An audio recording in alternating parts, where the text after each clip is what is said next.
Hello everyone, my name is Dis from the Internet Nomad Academy. Today we're looking at intelligent image resizing. Before we start though, don't forget to like and subscribe my channel, and also check out the link in the description below to see how I make money online. Okay, so just got a test template here. So usually when you're resizing images, you need to, on the Thrive Architect, you usually use the side size bar here, and that usually does it here.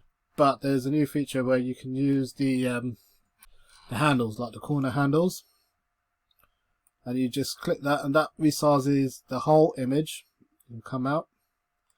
Also, you've got the middle bars here, middle handles, and what these do is that these actually kind of crop the image. And then what you do, you click inside the image, and if you want to sort of move it up or down, you can do that as well. Don't forget, obviously, you're going to be restricted with your column. So if you're working within a column and you need the image to be bigger, you can move the column out.